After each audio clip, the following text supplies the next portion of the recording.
Hello all and welcome to థైవ్యూ. Only ఇండియాలో 3 డేస్‌లో 100 crores plus net collections వచ్చినాయి.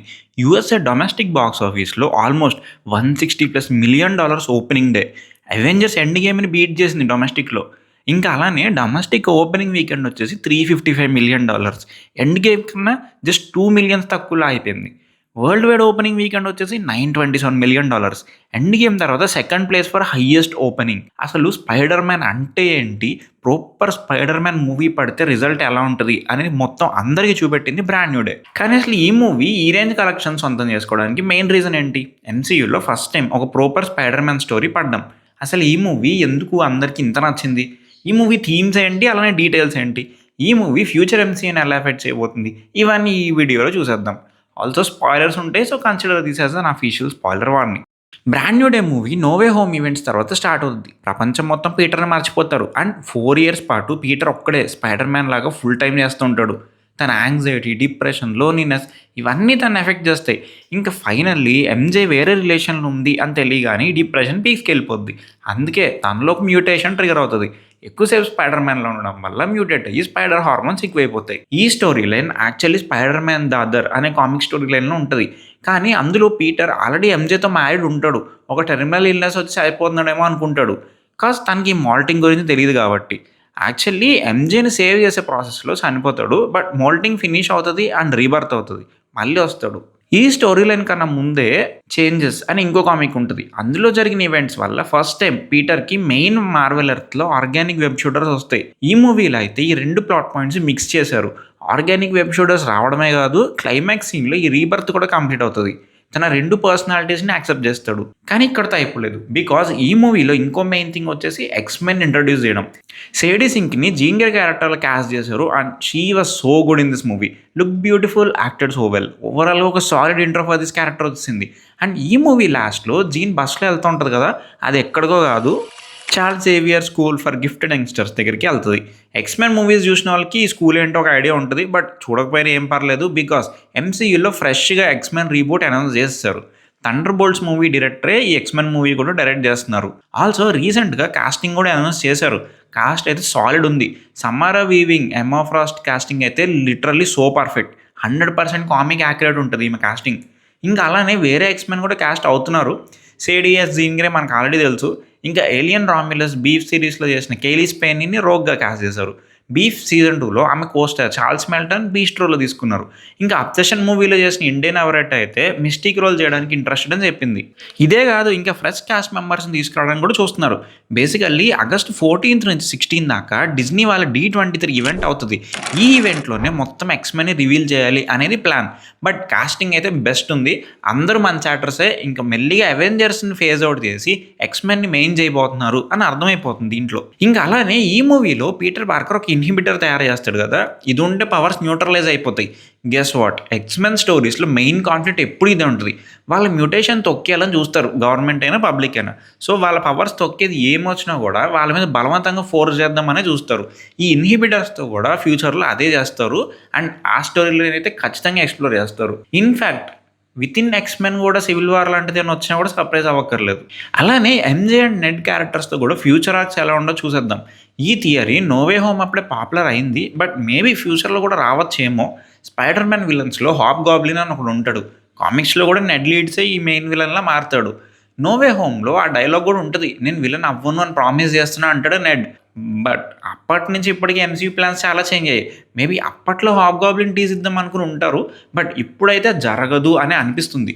Because right now Marvel focus అంతా Doom మీద ఉంది. అండ్ నెక్స్ట్ ఎక్స్మెన్ వస్తారు. ఆ తర్వాత బిగ్ విలన్ అంటే ఎక్స్మెన్ మెయిన్ విలన్ అపోకలిప్సే ఉంటాడు. సో దీనికి రిలేటెడ్గానే వెళ్తుంది యూనివర్స్ బిల్డింగ్ అంతా. Plus spider man best friend villain అవడం అనేది ఆల్రెడీ 2 times చేస్తారు.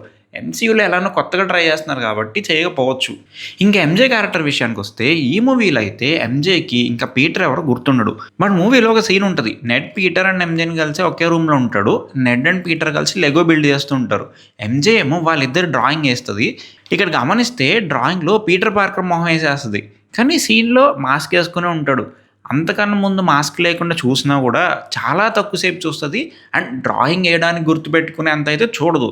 సో కంక్లూజన్ ఏంటంటే ఆమెకి పీటర్ గుర్తున్నప్పుడు డ్రాయింగ్స్ అనేది వేసింది. అదే మజిల్ మెమరీ క్యారీ అయింది. అందుకే లాస్ట్‌లో గూడా నెడ్‌తో వాళ్ళిద్దరి మధ్య స్పెషల్ హ్యాండ్ షేక్ ఇచ్చినప్పుడు నెడ్ ఆటోమేటిక్‌గా చేసేస్తాడు. పీటర్ ఎవరో తెలియకపోయినా కూడా చేసేస్తాడు. ఎందుకంటే చాలా ఇయర్స్ పాటు అదే చేశారు కాబట్టి. అండ్ అది చేంజ్ చేసిన వెంటనే డాక్టర్ స్ట్రేంజ్ స్పెల్ బ్రేక్ అయితది. నెడ్ గుర్తుపడతాడు. అలానే మూవీ లాస్ట్‌లో జీన్ గ్రే అందరిని ఫ్రీజ్ చేసినప్పుడు ఎంజే ఏడుస్తా ఉంటది. అలానే లాస్ట్‌లో గూడా ఆ నెక్లెస్ పట్టుకొని రూఫ్ టాప్ మీద కూర్చుంటది. ఆ డ్రాయింగ్ ఏసినప్పుడు డీటెయిల్ ప్లస్ ఈ సీన్స్ చూస్తే మనకు అర్థమైపోతది ఎంజేకి పీటర్ గుర్తొచ్చాడని చెప్పి. నెక్స్ట్ మూవీలో దీన్ని ఎలా తీసుకెళ్తారో చూడాలి. ఇంక ఈ మూవీలో చాలా మంది విలన్స్ ఇంట్రొడ్యూస్ చేశారు. బట్ స్కార్పియన్ కాకుండా ఇంకెవరిని ఎక్కువ ఎక్స్‌ప్లోర్ చేయలేదు. Tomb stone, Ram rod, shocker gloves reference ఇచ్చారు. అలానే ద హ్యాండ్ ఉన్నారు. బూమరాంగ్, టారంటులా వీళ్ళతో ఫేమస్ కామిక్ బుక్ కవర్స్ అన్ని రీక్రియేట్ చేశారు మాంటాజ్‌లో. హ్యాండ్‌తో క్లైమాక్స్ ఫైట్ ఉంటది. బట్ అదర్ దాన్ దట్ వేరే వాళ్ళని ఎక్కువ యుటిలైజ్ చేసుకోలేదు. బట్ వేరే విలన్స్ ప్లే చేసిన యాక్టర్స్ అయితే వాళ్ళ సీన్స్ కట్ చేసేసారని చెప్పారు. సో ఇంకా పెద్ద మాంటేజే అయ్యుంటది ఇది. అండ్ ఫ్యూచర్‌లో కూడా వీళ్ళని తీసుకురావచ్చు. అండ్ ఈ మూవీలో ఇంపార్టెంట్ ఎంసీయూ క్యామియోస్ అంటే హల్క్, పనిషర్ అండ్ ఎలెనా. ఈ 3 క్యారెక్టర్స్‌లో కామన్ పాయింట్ ఏంటంటే వీళ్ళు కూడా డిప్రెషన్ అండ్ యాంగ్జైటీతో ఎఫెక్ట్ అయినోళ్ళే. ఎలెనాకైతే తన సిస్టర్ డెత్ తర్వాత డిప్రెషన్ వస్తది. And coincidentally Thunderbolts movie theme కూడా ఇదే ఉంటది. లాస్ అండ్ గ్రీఫ్ ఎలా డీల్ చేయాలి అని. అండ్ ఆ మూవీ అంతా యాక్సెప్టెన్స్ అండ్ ఓపెనింగ్ అప్ గురించి అయితే దాని రిజల్ట్స్ ఈ మూవీలో మనం చూడొచ్చు. ఎలెనా ఈజ్ మోర్ ఫన్నీ, సరదాగా ఉంటుంది, చిల్ అవుతుంది. బట్ జీన్ గ్రే సిస్టర్ గురించి చెప్పినప్పుడు మాత్రం షీ ఈజ్ విజిబిల్లీ డిస్టర్బ్డ్. బికాజ్ ఆమె ఓన్ సిచ్యువేషన్ కూడా సిమిలర్ కాబట్టి. కానీ ఒక హ్యాపీ థింగ్ ఏంటంటే ఎలెనా ఫైనల్లీ బ్లాక్ విడోని రిఫర్ చేస్తారు. సో ఎంసీయూలో కొత్త బ్లాక్ విడో ఈమె అని ఫిక్స్ అయిపోవచ్చు.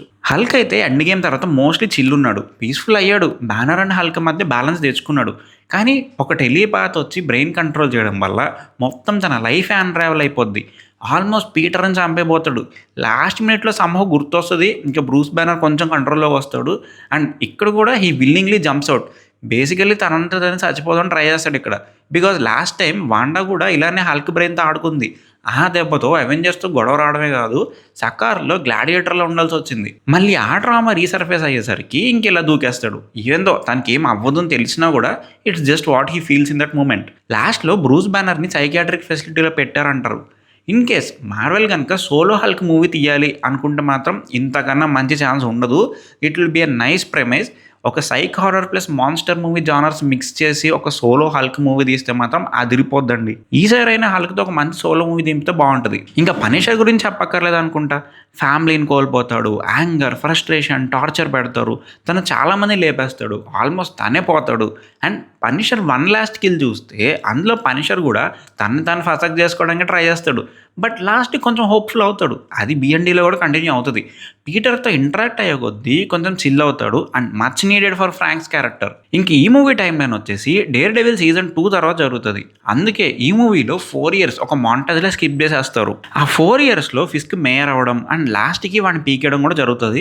ఆ తర్వాత brand new day main story జరుగుతుంది. దీనికి ఇంకో రీజన్ ఏంటంటే dare devil and king pin rights Marvel దగ్గర లేవు. Actually dare devil rights revert back అయినాయి ఫాక్స్ నుంచి. బట్ కింగ్ పిన్ అయితే స్టిల్ సోనీతో షేరింగ్లోనే ఉన్నాయి. బేసికల్లీ ఇక్కడ సోనీయే పెద్ద విలన్. ఎందుకంటే వీళ్ళకి సినిమాలు తీయడం రాదు, ఎంసీయూ వాళ్ళని తీయనీరు. బేసికల్లీ వెనమ్ హిట్ అయ్యి గ్రీడీ అయిపోయారు. మొత్తం సినిస్టర్ 6ని కలిపేసి ఒక మూవీ చేసేద్దాం అనుకున్నారు. బట్ తెలిసిందే కదా, ఒక్కో సినిమా ఒక్కో కళాఖండంలా ఉంటుంది. ఫైనల్లీ ఐడియా స్క్రాప్ చేస్తారు. బ్రాండ్ న్యూ డే ఇంత లేట్ అవడానికి రీజన్ కూడా ఇదే. సోనీ వాళ్ళ ఓన్ ప్లాన్స్తో వచ్చింది. టామ్ హాలండ్ ఇంకా వాటికి నో చెప్పి కొత్త స్టోరీ కన్విన్స్ చేసి ఇదంతా చేయడానికి ఇంత టైం పట్టింది. ఇంకా ఫైనల్ క్రెడిట్స్లో అయితే అవెంజర్స్ డూమ్స్ డే హింట్ కూడా ఇచ్చేశారు. స్పైడీ ట్రాకర్ యాప్లో ఇంకో స్పైడర్ మ్యాన్ డిటెక్ట్ అవుతాడు కదా, అండ్ స్పేస్లో ఉంటుంది ఆ సిగ్నల్. దీనికి మల్టిపుల్ మీనింగ్స్ ఉన్నాయి. సీక్రెట్ వార్స్ కామిక్ స్టోరీ లైన్లో అయితే ఎర్త్స్ అన్నీ ఆల్మోస్ట్ క్లాస్ అవుతాయి. సో మేబీ వేరే ఎర్త్లో ఉన్న Miles Morales ultimate Spider Man signal కావచ్చు అది. ఆర్ ఈ స్టోరీ లైన్లోనే కొంతమంది హీరోస్ ఒక స్పేస్ షిప్ వేసుకొని ఎస్కేప్ అవుతారు. Maybe Tom Holland Spider Man కూడా షిప్లో ఎస్కేప్ అయి ఉండొచ్చు. మోస్ట్ ప్రాబబ్లీ రెండే ఉంటాయి. ఆన్లైన్లో టోబీ క్యామియో ఉండొచ్చు అంటున్నారు, కానీ ఐ డోంట్ సీ ఈ స్టోరీ లైన్లోకి మళ్ళీ టోబీని ఎలా తీసుకొస్తారని. ఆల్సో మార్వెల్ ఫోకస్ అంతా ఫ్యూచర్ బిల్డింగ్ మీద ఉంది కాబట్టి మోస్ట్లీ రాడు. బట్ టోబీ వస్తే హ్యాపీ అనుకోండి. అలానే లాస్ట్లో పీటర్ బుల్లెట్ తీసుకుంటాడు కదా జీన్ గ్రేకి తగలకుండా. ఈ సీన్ స్టేజింగ్ అయితే direct parallel to Aunt May death scene from no way home. కావాలంటే నో వే హోమ్ చూడండి, అక్కడ ఆంటిమే జెస్చర్స్ ఎలాంటివి చేస్తుందో ఇక్కడ పీటర్ కూడా సేమ్ అలానే చేస్తాడు. కింద పడిపోవడమైనా, బ్లడ్ రావడమైనా. బట్ ఆ ఈవెంట్ తర్వాత పీటర్ డిప్రెషన్లోకి పోతే ఇక్కడ మాత్రం జీన్ గ్రేకి అలా అవ్వకుండా పీటర్ హెల్ప్ చేస్తాడు. సో ఇదండి వీడియో. ఫైనల్లీ ఒక గ్రౌండెడ్ లో స్టేక్ స్టోరీ ఇచ్చారు ఎంసీ స్పైడర్ మ్యాన్కి. ఎలానో నెక్స్ట్ మూవీకి మళ్ళీ స్టేక్స్ పెరిగిపోతాయి అనుకోండి. కింగ్ పిన్ కూడా వచ్చే ఛాన్సెస్ ఉన్నాయని హింట్స్ ఇస్తున్నారు. చూద్దాం ఏమొద్దో. సో ఈ వీడియో మీకు నచ్చినట్టయితే please like, share and subscribe. మరిన్ని వీడియోస్తో మీ ముందుకు వచ్చేస్తాం. Until then keep watching thy view.